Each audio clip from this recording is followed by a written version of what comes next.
All right, so I'm recording this session. My name is Jacqueline Jansis. I am the Director for Conflict of Interest in the Office of Vice Chancellor for Research. This is a training about the report of non-university activities, the review process, and it's aimed at the unit executive officer and the assistants that do the training process. So the overview of this training is to go over the policy and also to discuss resources that we have available, and then to go over a brief demo of our Start My Disclosures online application. Oops, hold on, I have someone here. I'm just going to pause it for a second. All right, I thought we had someone joining us. So what we're going to do is go over the Start My Disclosures application and navigate through the system as if we were different users in the application. But first, let's talk about the university policy. So the university has a policy on conflict of commitment and interest, and the policy is available on the Vice Chancellor for Research website. It's also housed in the Office of the Vice President for Academic Affairs. This is a change from last year. It was under the Vice President for Research, but now it's under the Academic Affairs. And the policy has not been changed with any, nothing in the policy has changed yet, but the policy will undergo some updating later in this year or early in next year. So you should be aware that the policy will start, well, there will be some updates. Who is the unit executive officer? So the unit executive officer is the department head or chair, and that's usually the equivalent for other offices that are academic. And the disclosures for the unit executive officers, those go up to the next higher level administration, and so that might be like the provost or vice chancellors, and so the reporting lines are along that way. So can the unit executive officer delegate the responsibility for reviewing and improving disclosures? The answer is no. The university policy really clearly states that the unit executive officer has the responsibility for reviewing and evaluating disclosures for academic staff. The application does give you all the tools that you need to do the review process, but it also gives facilitator, a person who could serve in that role as an assistant for you with this process, the ability to do some of the functionality that you have so that the assistant can start the process for you, and at the end you can finalize the approval of the review. So the assistant can review the list, that can follow up with employees directly. They can send things back for changes if they have concerns. They can add comments. They can add attachments. They can set statuses. They can indicate something's approved or needs to be forwarded for further review. They can return documents, and they can also set exemptions. So the setting of exemptions is a new task for the facilitator. We didn't have it last year. We thought we needed it, and so we added it for this RNUA season. And so if there is someone who is on a leave of absence or has left the university or is incorrectly pulled into the application for some reason, say they're civil service and they're incorrectly pulled in, the facilitator can use the exemption status and change that. So the UEO, really the main job for the UEO is to finalize the review. So going over what the policy says about conflicts of commitment and conflicts of interest, a conflict of commitment exists when the external activities of an academic staff member are so substantial or demanding of the staff member's time and attention that it interferes with the individual's responsibilities to the unit to which the individual is assigned or to the students or the university.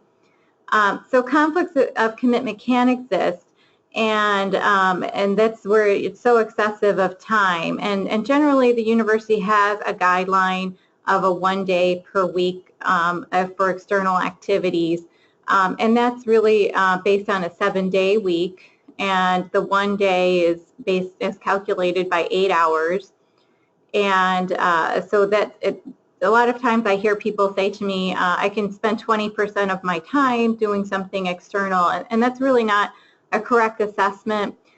You still have to fulfill your commitment fully to the university, and then if you have extra time, outside of your university commitment, you can engage in non-university activities. So a conflict of commitment may exist if the unit executive officer deems something to be so excessive of time that it would diminish the academic staff member's commitment or service to the university. And so an example of that would be somebody requesting maybe an excessive number of days, exceeds that 1 day per week guideline, and the person's performance isn't up to par, or they're leaving work early, or they're coming in late, or they're falling asleep on their desk. So those are examples where potentially when someone has another external commitment, that may present a conflict of commitment for their university appointment. And so the executive officer would need to discuss that with the academic staff member and make sure the academic staff member either reduces their external commitment or eliminates that external commitment. And usually it is a conversation between the faculty member and the executive officer to discuss what's appropriate and to manage and monitor it. And sometimes, the outcome is a mutual agreement. Maybe they're going to reduce the time, maybe they don't have to eliminate it, or maybe they're going to improve performance. So that's really a discussion that you need to have with the faculty member. So also a faculty member may teach outside the university, and that could be a conflict of commitment if that's not approved by the department. And so one of the missions of the university is teaching, and part of the university policy says, teaching outside the university can be a conflict of commitment if you don't have approval to engage in that. So we do require the faculty members to disclose that they have outside teaching commitments. So a conflict of interest can arise when an academic staff member is in a position to influence either directly or indirectly the university's business, research, or other decisions in a way that could lead to gain for that academic staff member or their family or a third party, such as a company or any other entity that could be a third party, to the detriment of the university's integrity and its mission of teaching, research, economic development, or public service. And it can also arise when an academic staff member desires to acquire a contract, such as outside employment, to provide goods or services to the university. And so that could include things like creating their own startup company, and that startup's going to provide goods or services to the university. So there are many situations in which a conflict of interest may arise, and the university policy does have specific examples, which is available on our website, and I'll point us to those resources shortly. But there are certain examples where someone may have a conflict of interest, but it's not something that's reportable because it's deemed to be within the scope of activities that are allowable. But there are other activities that need to be reported, and those activities can give rise to potential conflicts of interest. So this outlines the potential conflicts of interest that are outlined in our policy, and so that includes things like teaching outside of the university, and that could include any form of instruction. So maybe even if you were doing like an online training or online distance learning, that could present a conflict of interest. You think about it, it's if you have the ability to influence students here and you tell them to take courses outside the university, that could be a conflict of interest with the university. And then if you undertake research under circumstances deemed unacceptable by the university, and that might include limiting the dissemination of knowledge. So maybe you go and start doing research at a company, or you start working with a nonprofit and you're going to get paid directly as a consultant, but it turns out that research really should have come to the university and then you should have been the investigator through the university. We've had that come up before. Or if you are someone who's fully committed on research funds and you're paid by your grants, you have a certain percentage of effort that could present a conflict of interest, especially if you start doing research and federally funded research outside of the university. Then you exceed that 100% threshold that you're allowed. And also serving on investigator on research agreements with external entities. Those can present additional conflicts of interest, and so sometimes we see someone starting up a company and serving as the investigator on behalf of the company, but then also wanting to serve as investigator at the university. So those can be conflicts when those situations arise, and we have to manage those. If you divert students or staff from their primary educational objectives, if you divert to external entities, other institution opportunities for research support, that has happened. I've seen it happen in both situations where someone has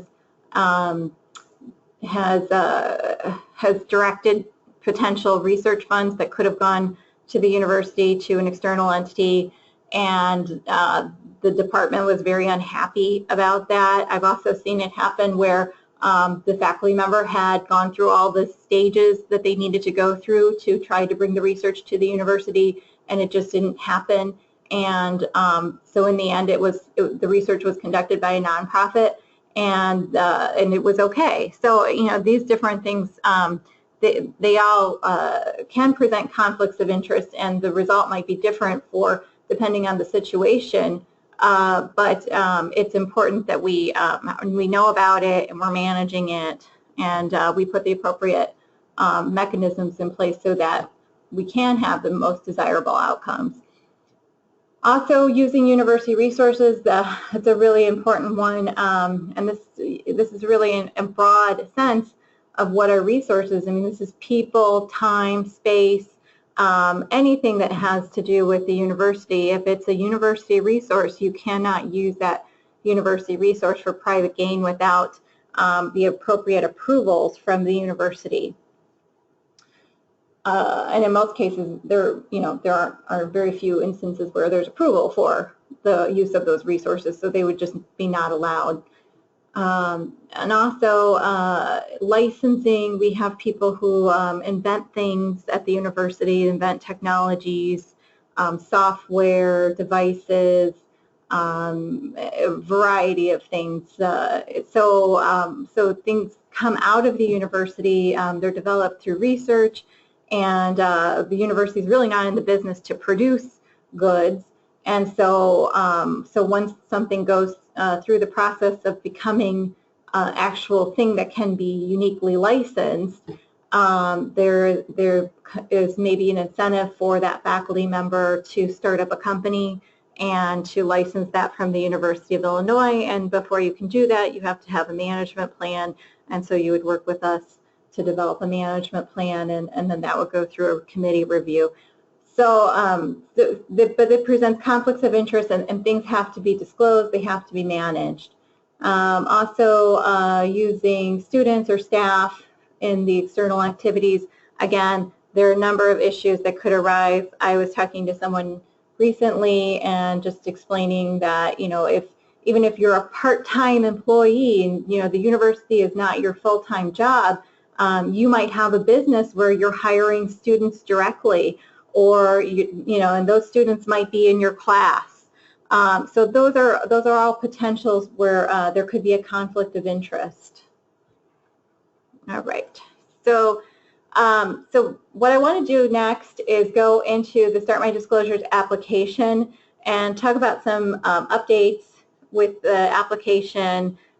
This is the second year that we're using Start My Disclosures, and there have been some updates because we've met with various stakeholders in the process and about different experiences, and we try to address the needs of of the individuals who use this application.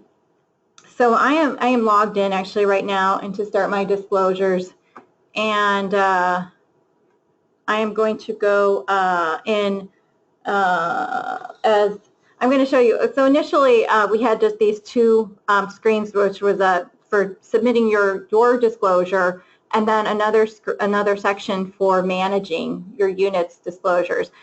We also created a third tool, which is a management tool for us to manage the routing process that happens.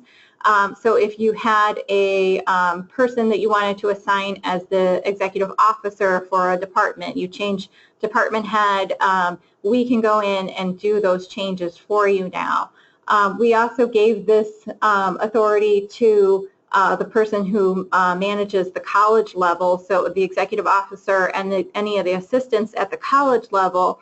And so if you had someone change, department head, assistant, or needed a view access, you can contact the person in your college who manages the RNUA process at the dean's office, and they would be able to give you access or make the changes that you've requested. But this is really for us to help manage how departments, how the RNUA is administered through the departments and the routing of the process. So not everyone has this tool, just the people at the college level.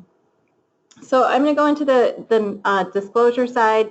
The look and feel is very much the same. There were some updates, and we also updated. Oops, I want to grab someone. Hold on one second. I'm going to go into a disclosure of someone who would have to submit for this year, and show you an example of what the new retrospective time request is. So when somebody starts an RNUA for this academic period, because we're looking at what happened in the last academic period, we have an obligation from the state to collect retrospective time. So what we would do is we bring up this initial screen saying, before you start, let's check what your retrospective time is, and the person is asked to provide their retrospective number of days. And then they would click Save and Continue, and the application would take them back into the RNUA. And this is very similar to what we had last year.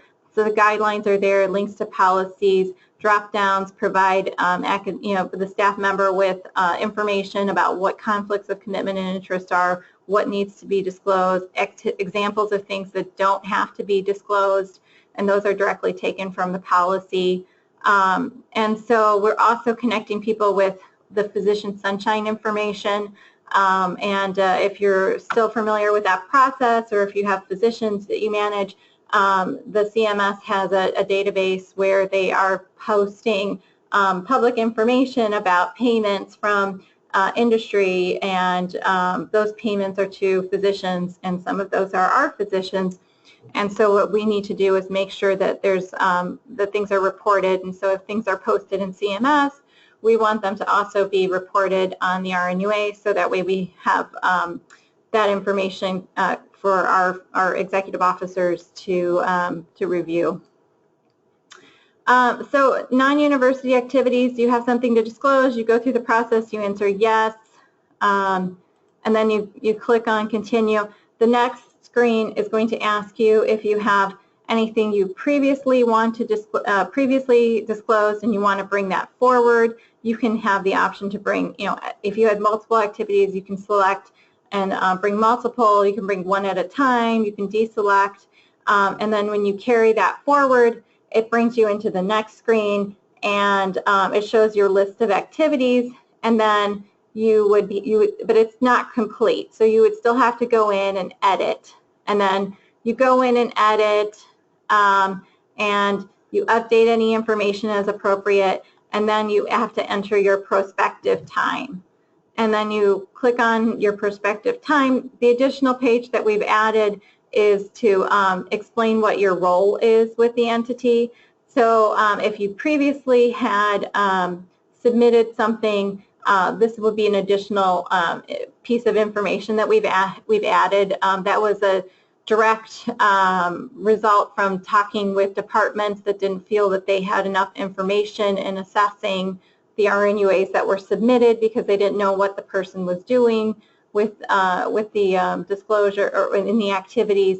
And so this is where we are collecting that information. So the person would select and then provide a description and then select where this happens, and maybe it's a home address, maybe it's a business address, and then enter that information in. And then it would show up as complete in the table, and you could add a new activity. You could go back to your previously submitted activities, and then once you are done with doing your disclosure, you continue. You have the option to add additional information. So if you needed to upload a file or add comments, you could do that now.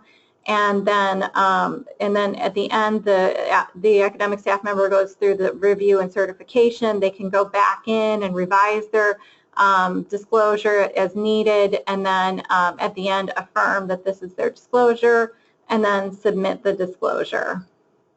So what happens is this routes for the academic staff member, and to help the academic staff member see where things are going, we've also enhanced the view for the academic staff member to see where the current work is being taken. So if things have future work stops, if something was going to route to a secondary appointment, if something was going to route to another unit for review or for forwarding for further review, that information would be all provided here for that person to see where their disclosure is in the process. And then as it moves through the process, you can come back into the application and see where the status is of your disclosure, and then eventually see that the disclosure is approved and obtain a PDF copy if you need to. Again, this is an electronic process, so we don't need to make PDFs or save PDFs or store these things, but it's available for you if you need it. Sometimes we get questions from auditors or lawyers or department heads, and sometimes we need to provide documents, and so at least we can get a document available for when we need to provide those documents. All right, so I'm going to exit this user. That was how a disclosure would submit. I'd like to log in to the application now and go into the review side of the application. And I'm going to go in as the executive officer.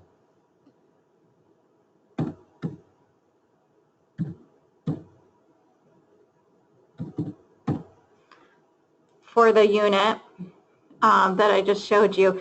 And you can see this would be the view of the executive officer. So typically an executive officer would see the personal side, but also manage the unit disclosure side. And so facilitators or assistants in this process also see the same.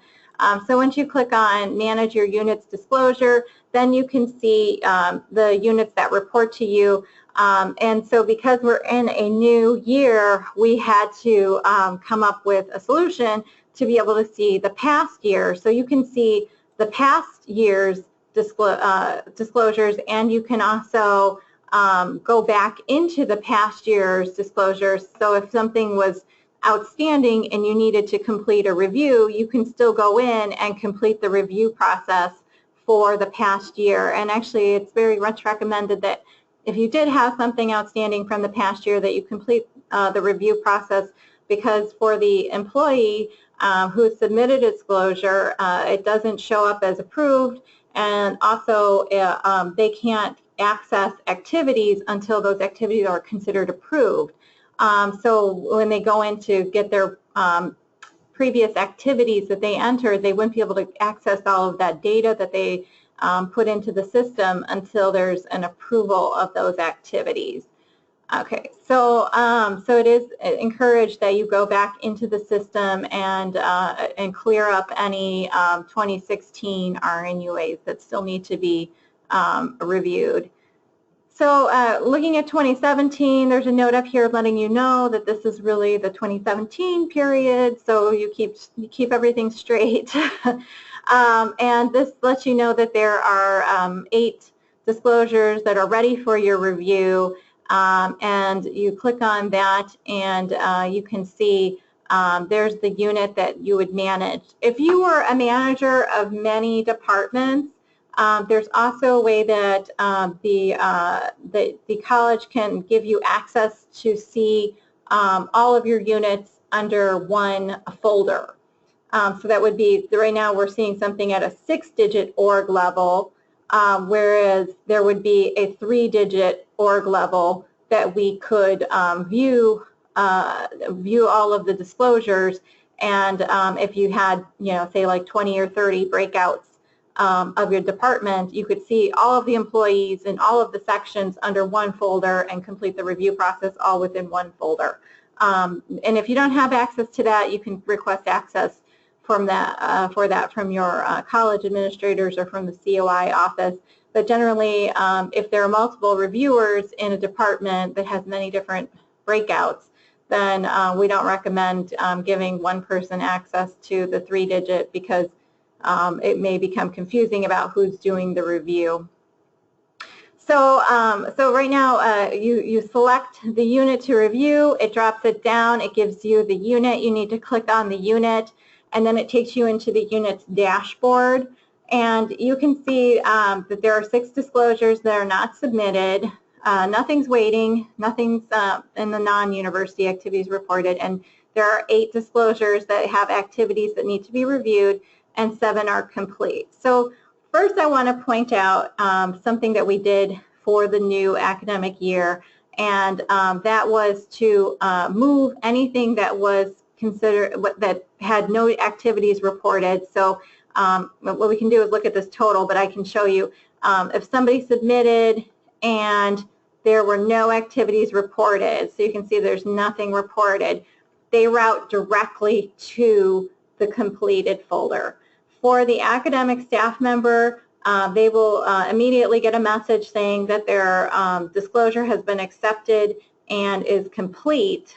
And if they need to submit a disclosure, if they have something that they need to report, or they need to engage in external activities, that prior to engaging in that external activity, they need to update their disclosure. They would have to come back into the application, update their disclosure, but basically nothing in the system is preventing them from submitting a new disclosure. So if somebody went in, submitted something accidentally, which happens and has come up a couple times already this year, and people have said, oh, I've submitted it accidentally too soon, and now I remember I have something to disclose, they can still go back into the application and submit a new disclosure. Their approved one will show up here, but they will show up again as with their new disclosure.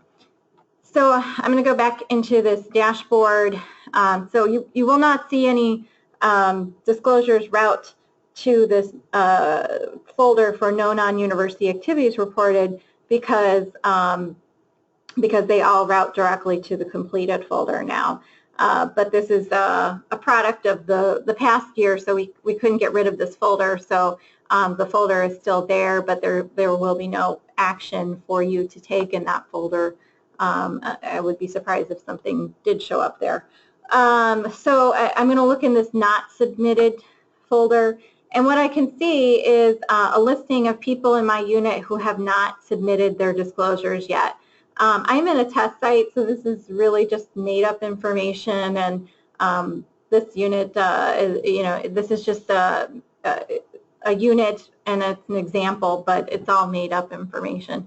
So, so basically, I, as the department head or the assistant to help the department head, could contact these individuals and reach out to them and let them know that they still need to do their RNUA disclosure. The deadline to complete the RNUA disclosure is tomorrow, October 5th.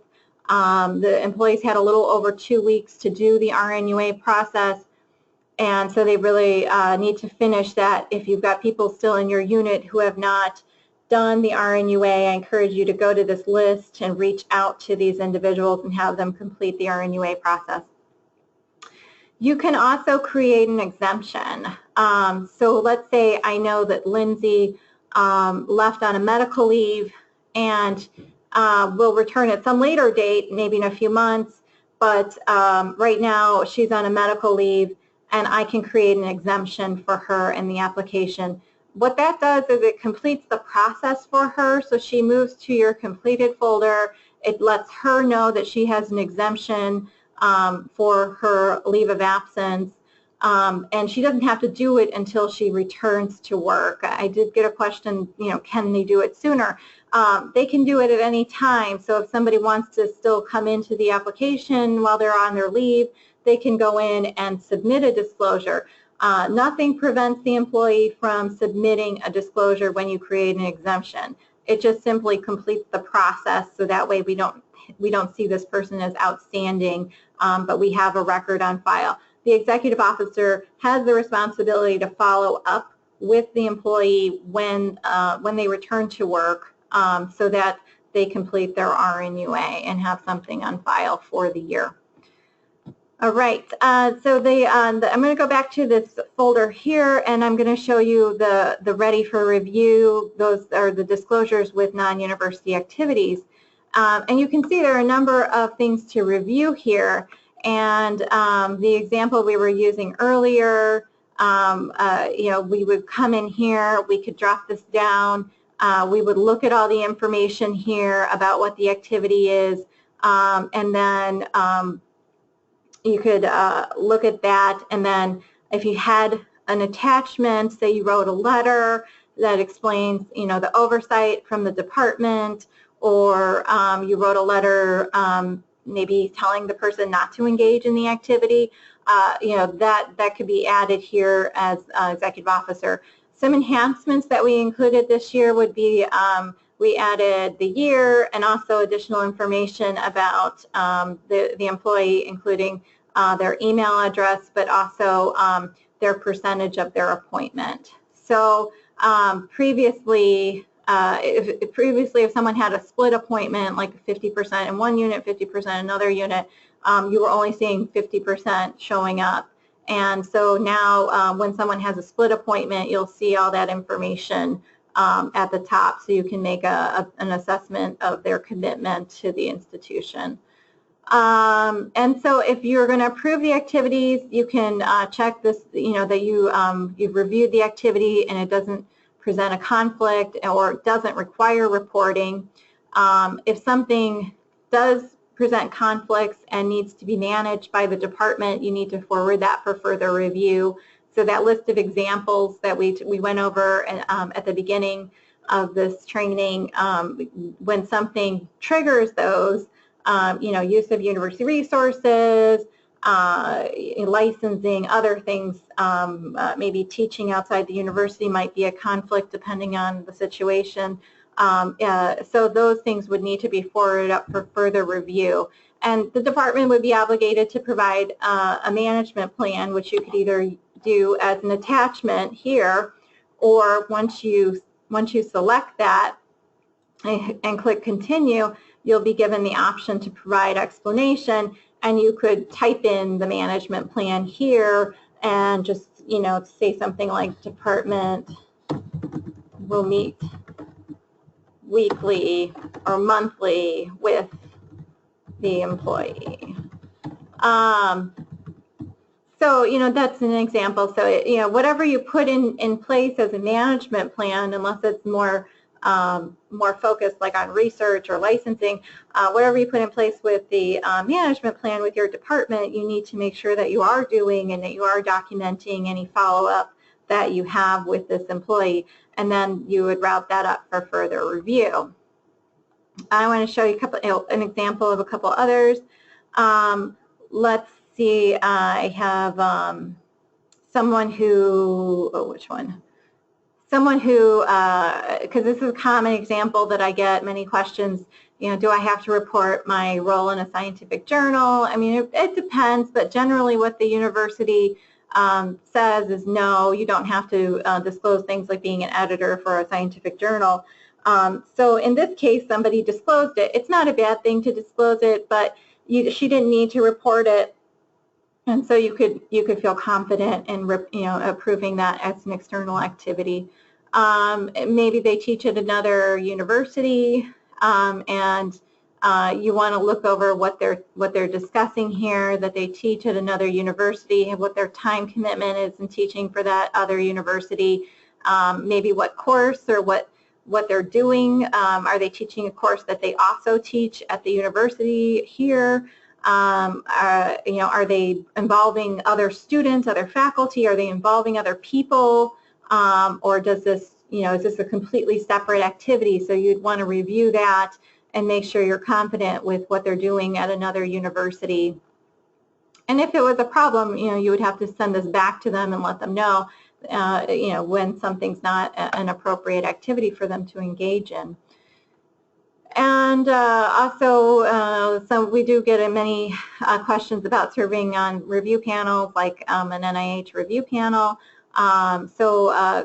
Basically, the university would allow you to serve on an NIH review panel, and that would be a type of activity that's generally not reportable. So, somebody could report it, but you could feel confident in approving that as an external activity. Even if someone said they received a small honorarium or some payment for that activity, you could approve that. So once you select to approve, you click continue. If you were an assistant, you would only get a save button, so you would be able to save it, and then the UEO could come in and approve it. But then the UEO comes in, the UEO can make any changes or add any comments or attachments as needed, and then complete the review by doing the confirm button over here. So once you confirm it, it moves that person over to your completed folder, and then you can see this is a list of others that have to be reviewed. But an additional enhancement that we made with this list is that you can see workflow. So if somebody had a secondary appointment or some other department that needed to review it, it's usually a secondary appointment, but say they got a stipend in another department, so they were going to route to that other department for review. And also, if somebody was forwarded for further review, that would be captured here in that workflow.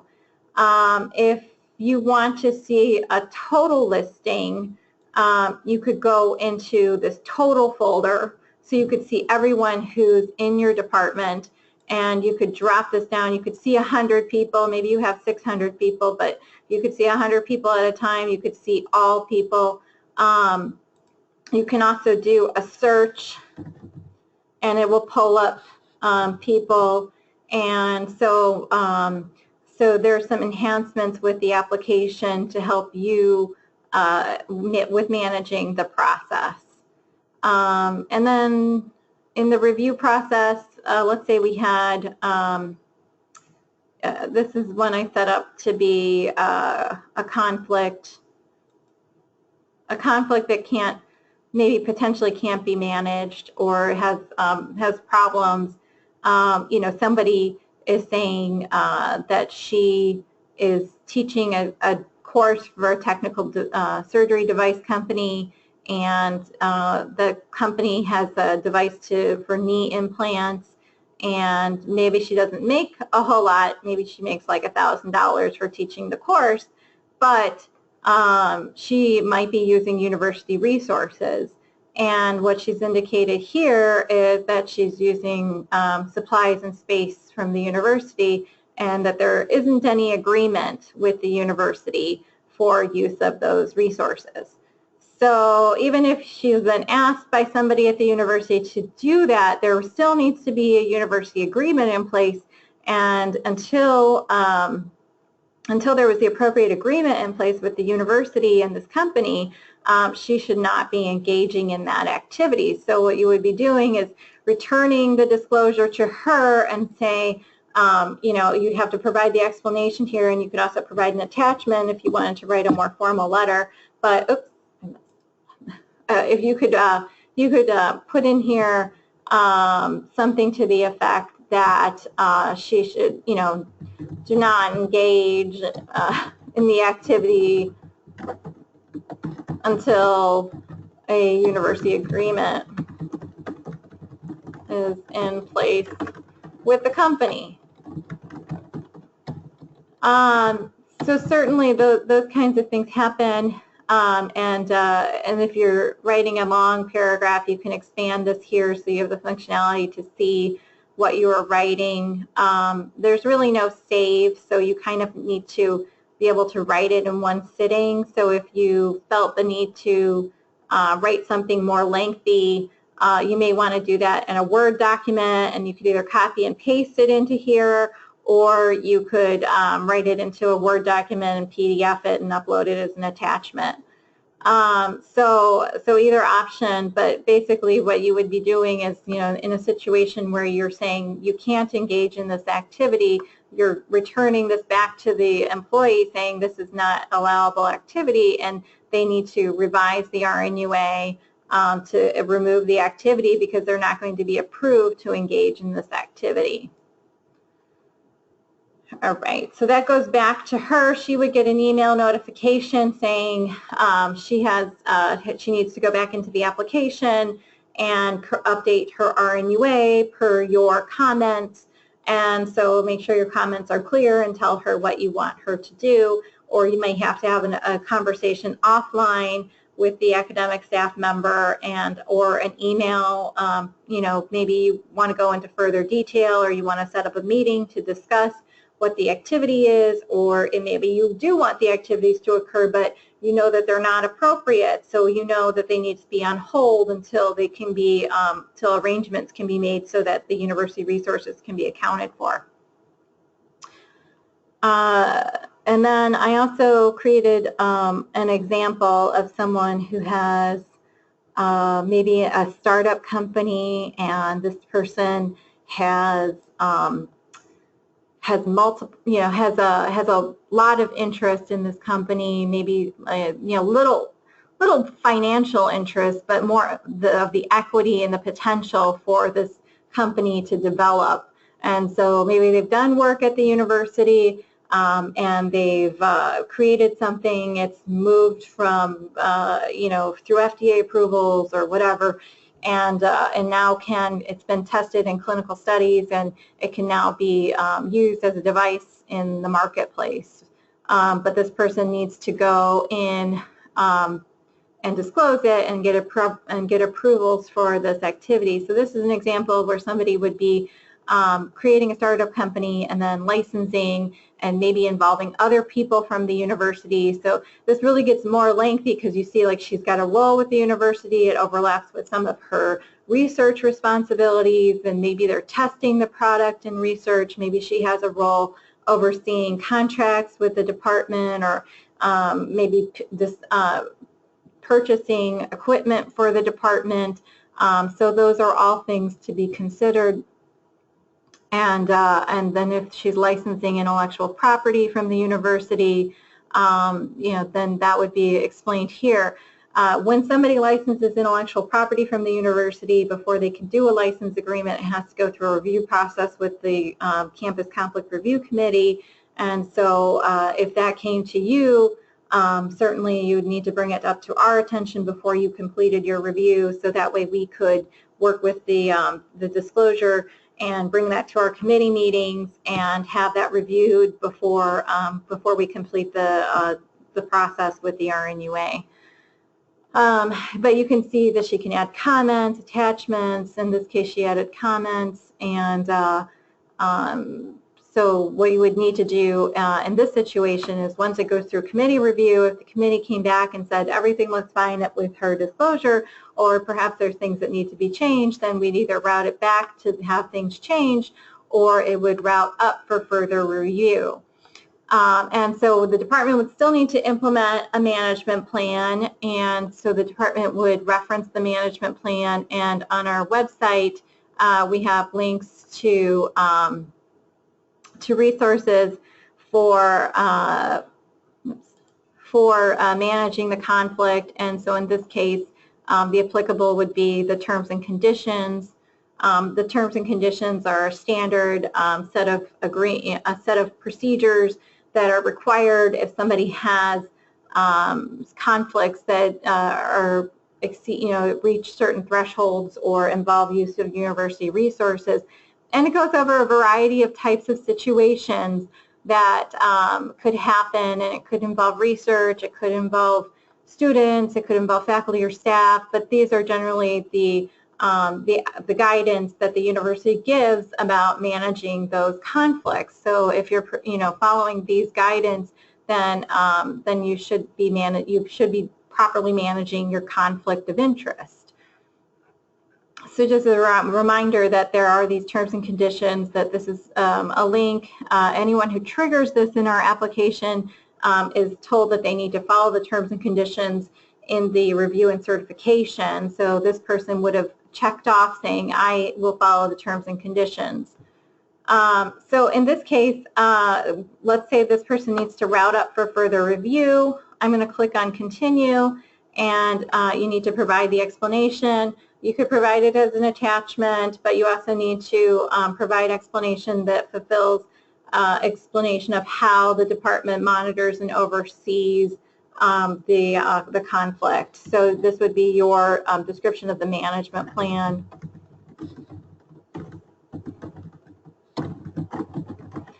And you can put that in here, or you can do that as an attachment on the previous page.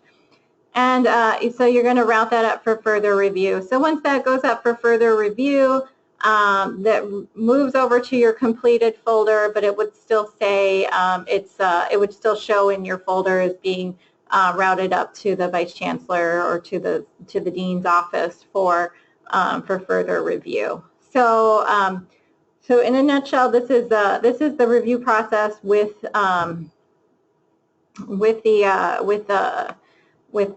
the new updates to the application. And I just want to go over the second level just quickly so that you can see things will route to the second level. So I'm going to sign in as the Vice Chancellor so that you can see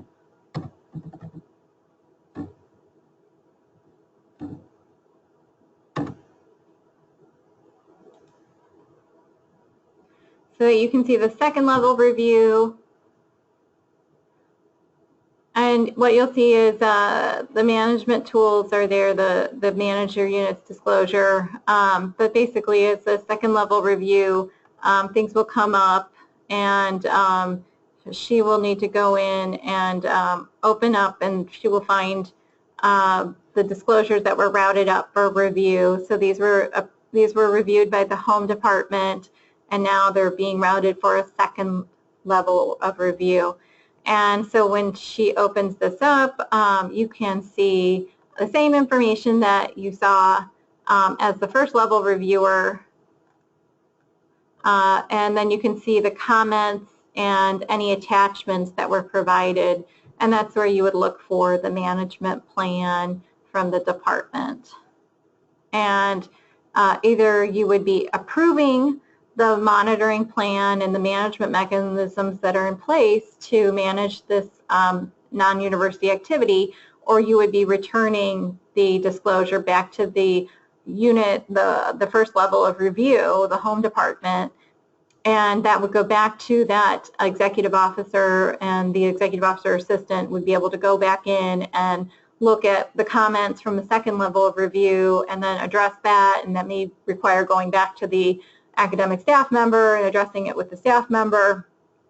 But once you've both come to an agreement that the conflict is adequately managed, you can it will be approved, and then once it's approved, this routes to the completed folder, and it shows up as complete.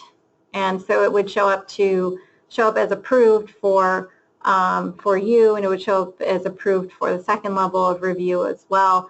And then when the academic staff member goes in to look at a copy of the disclosure, the review process is documented in the PDF as well.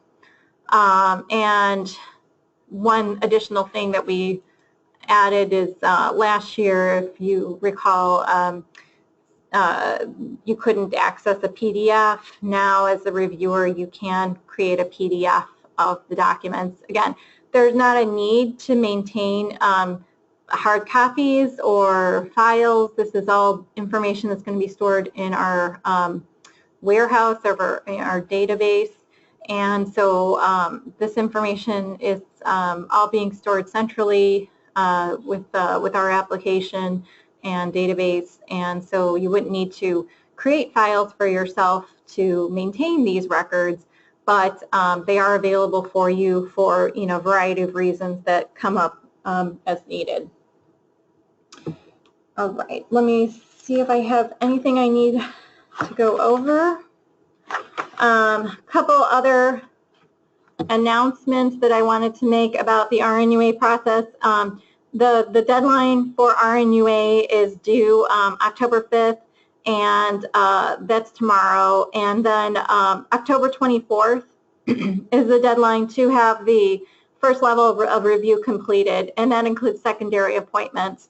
So please, as those come into your boxes for review, please get those reviews completed, so that way, in case you do have someone with a secondary appointment, and you can see when somebody has a secondary appointment because the application gives you access to see the routing and the workflow.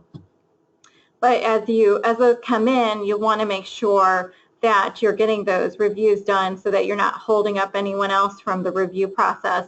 And then things will route up to the second level of review as needed, and then November 14th is the deadline for those executive officers to complete the review.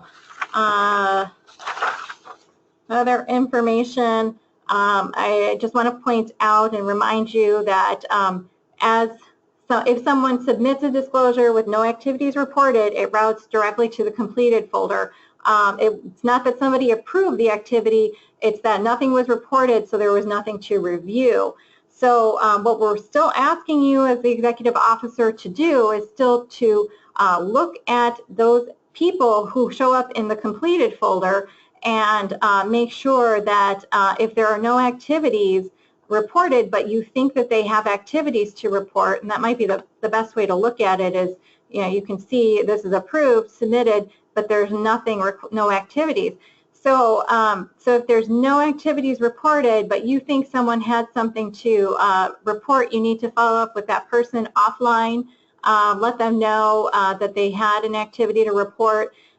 You could go into the application, you could PDF the email that you sent to them, and then upload it as an attachment to the disclosure, so that way you're documenting that you followed up with the individual to let them know that they need to submit a disclosure. But what we found is that about 80% of disclosures had no activities reported, and one of the requests that we had from administrators of the process was to streamline the process more by reducing the work that they had to do with things that had no activities reported. So, so this really helps reduce 80% of the review process and allows you to focus your attention on disclosures that have activities reported and really may need to have some kind of conflict management. And then we've also, just to emphasize that we have workflow added into here, and there are also communications that come out of this system. So if someone submits an RNUA, once it's approved, the employee will get notified that the RNUA is approved. Or if the employee submits nothing disclosed, they'll get a notification saying, your disclosure has been accepted and is complete, but there's nothing disclosed. So if you have something to report, you need to do that before you engage in the activity. You need to get approval through the RNUA process, and it links them back to Start My Disclosures.